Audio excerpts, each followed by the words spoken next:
नमस्कार, मैं हूं दीपक और आप देख रहे हैं डीएसके टॉक्स। क्या हो अगर आपके सामने तारक मेहता सीरियल का जो पोपटलाल, जिसकी कि कई सालों से शादी नहीं हो पा रही है, कूड़ा सा बना घूम रहा है, वही पोपटलाल आपके सामने आए और आकर के बोले, you know bro, I am not single, I am not unmarried, I am not bachelor, it's just कि मेरी लाइफ में कोई लड़की नहीं है, कोई गर्लफ्रेंड नहीं है। या फिर किसी चौराहे पर खड़ा कोई भिखारी आपके पास आए और आकर के बोले, you know bro, I am not poor at all, it's just कि I don't have enough money. कुछ भी आई एम श्योर कि अगर इस तरह की बातें हम में से कोई भी सुनेगा तो उसका रिएक्शन यही होगा कि क्या यार, कुछ भी मतलब कुछ भी बोल रहे हो, तुमको अक्ल भी है कि तुम क्या बोल रहे हो। तो भाई साहब, ये कुछ भी वाली बातें नहीं है, ये एक फैक्ट है, क्योंकि ऐसी ही बातें हमारी टीम इंडिया के कैप्टन यानी कि सूर्य कुमार यादव, जिन्होंने कि इस सीरीज में रन मारे हैं 12-5 12-5, मतलब किसी भी मैच में वो 15 से ऊपर रन नहीं बना पाए हैं। लेकिन इसके बावजूद हमारे सूर्य कुमार यादव साहब धर्मशाला में आते हैं मीडिया कॉन्फ्रेंस के टाइम पर और बोलते हैं कि I'm not out of form. It's just that I don't have enough runs. So you can say I'm not out of form. I'm out of runs. Out of runs होना या out of form होना ये अलग-अलग होता है क्या? हम तो इसे एक ही चीज मानते थे, लेकिन नहीं भाई साहब, हमारे परम आदरणीय कप्तान साहब के अकॉर्डिंग आउट ऑफ फॉर्म होना एक अलग बात है, आउट ऑफ रन्स होना एक अलग बात है। लेकिन यही कप्तान साहब जो कि क्लेम कर रहे हैं कि वो आउट ऑफ फॉर्म नहीं है, बट कल रात का मुकाबला जो कि अहमदाबाद में खेला गया था, जिसमें कि भर भर के सबने रन कूटे हैं, ना सिर्फ भर भर के रन कूटे हैं, बल्कि जिस बल्लेबाज को बैटिंग का मौका मिला है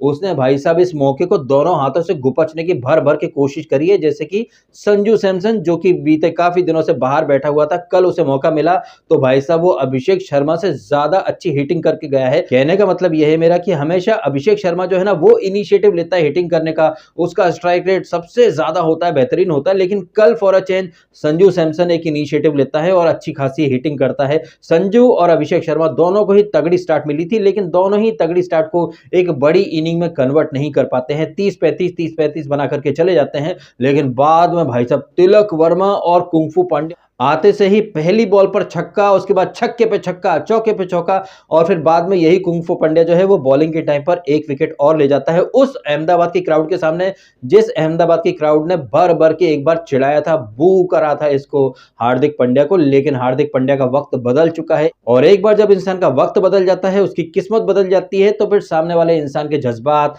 उसके इमोशन, उसकी थॉट प्रोसेस सब कुछ बदल करके रह जाती है। हालांकि सब कुछ बदल रहा है, लेकिन सूर्य भाव बिल्कुल नहीं बदल रहे हैं भाई साहब। एक ऐसा ग्राउंड, एक ऐसा पिच जहां पर कि भाई साहब kung fu Pandya, Tilak Varma, Abhishek Sharma, Quinton de Kock और यह संजू सैमसन, लेकिन हमारे बड़बोले कप्तान साहब यानी कि मिस्टर 360 डिग्री सूर्य कुमार यादव, वो भाई साहब 100 का स्ट्राइक रेट भी नहीं ला पाते हैं और 6-7 रन बना करके आराम से आउट हो जाते हैं। आई थिंक 70 या 75 के आसपास उनका स्ट्राइक रेट। कहने का मतलब यह है कि सूर्य कुमार यादव जितनी बड़ी बड़ी बातें मीडिया ब्रीफिंग में आकर के या मैच के बाद जो प्रेजेंटेशन होता है वहां पर जो बड़ी बड़ी बातें करते हैं सूर्य कुमार यादव, अगर उन बातों का 10% वो अपनी बैटिंग में दिखा देते या फिर बैटिंग में डाल देते, तो क्या पता वो भी 10 गेंदों में 25-30 रन या फिर 25 गेंदों में 60-70 रन कूट करके आ सकते थे। लेकिन नहीं, आजकल सूर्य कुमार यादव जो है वो च्युइंगम कुमार यादव बन चुके हैं। च्युइंगम चबाएंगे, बड़ी बड़ी स्टेटमेंट देंगे, बड़ी बड़ी बातें करेंगे, आई am not out of form, I am just out of run.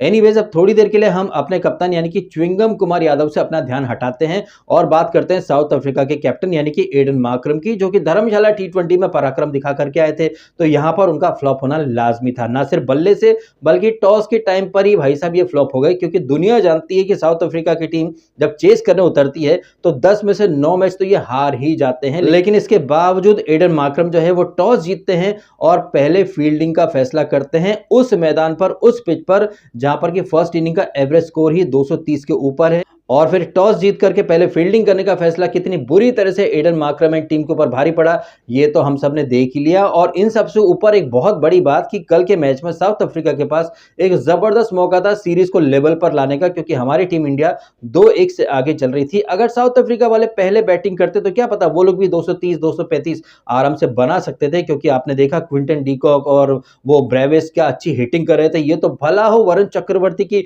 Mysterious फिरकी बॉलों का कि वो 4 विकेट लेकर के चला गया है। 230 के जवाब में अफ्रीका वाले 200 तक तो पहुंच ही गए थे और ये देख करके आप अच्छे से इमेजिन कर सकते हैं कि अगर यही अफ्रीका वाले पहले बैटिंग करते तो आराम से 230 235 तो ये लोग बना ही सकते थे। और बाद में जब आप चेस करने आते हैं तो टारगेट का प्रेशर तो रहता ही है। और कल रात के मैच में हमने एक बार फिर से देख लिया, जब सामने एक बड़े स्कोर का टारगेट होता है तो साउथ अफ्रीका वाले कैसे चोक करते हैं। सिर्फ क्विंटन डी कॉक और डेवल ब्रेविस इन्होंने ही फाइट दिखाई है, अदरवाइज वो रीजा हेड्रिक्स, पता नहीं यार, ऐसे टी20 के जब ऑक्शन हुए थे तब इस खिलाड़ी को बहुत महंगे दामों पर खरीदा गया था, जबकि ये रीजा हेड्रिक्स साउथ अफ्रीका का और वो ऑस्ट्रेलिया का मिचेल मार्श ये वॉकिंग विकेट हैं। और वो पाकिस्तान का बॉब्जी कर लेगा। बिग बैश में बॉब्जी क्या उखाड़ रहा है, क्या कर रहा है, सबको पता है। कहने का मतलब है कि टी20 क्रिकेट में ये रीजा हेड्रिक्स या फिर मिचेल मार्श या फिर ये पाकिस्तान का गाजा का राजा या फिर बॉब्जी, ये एकदम लपटझंटिस खिलाड़ी हैं। इन प्लेयर्स के बारे में भले ही इनका पीआर बड़े बड़े नैरेटिव बनाए, बट हकीकत में ये लोग एक वॉकिंग विकेट है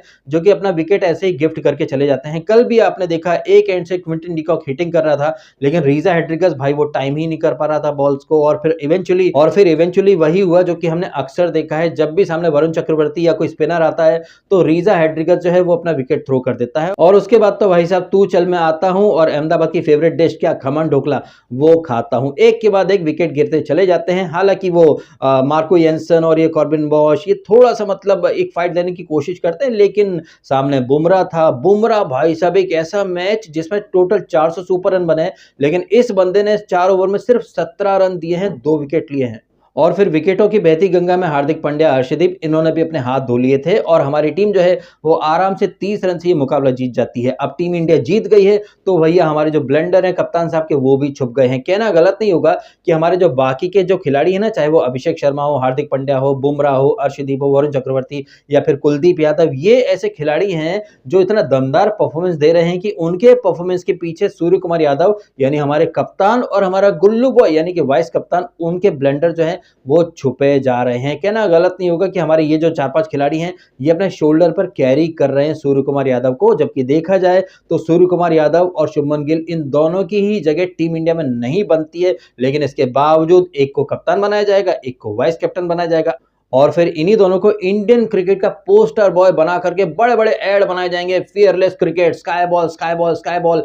एक बार भी स्काई बॉल नहीं चल पाई है। जहां हार्दिक पांड्या या तिलक वर्मा जैसे खिलाड़ी 150-200 का स्ट्राइक रेट लेकर के चल रहे हैं, सूर्य कुमार यादव यानी कि स्काई बॉल भाई साहब फियरलेस क्रिकेट का पोस्टर बॉय, उससे 100 का स्ट्राइक रेट नहीं मेंटेन किया गया। तो आप समझ सकते हैं कि सूर्य कुमार यादव एक्चुअली में एक बोझ बन चुका है टीम इंडिया के ऊपर। बड़ी बड़ी बातें च्युइंगम चबाते, ये है च्युइंगम कुमार यादव यानी सूर्य कुमार यादव की असलियत यानी कि उसकी रियलिटी। अब इन सारी बातों के बारे में आपके जो भी हैं ओपिनियन कमेंट के माध्यम से शेयर करके अवश्य बताइएगा। वीडियो अगर आपको अच्छा लगा है तो लाइक जरूर कीजिएगा और कीजिएगा चैनल को सब्सक्राइब यदि आपने नहीं किया है तो। मिलते हैं आपसे अगले वीडियो में। फिलहाल आपने समय निकाला, वीडियो देखा, आपका बहुत बहुत धन्यवाद। Thank you so much.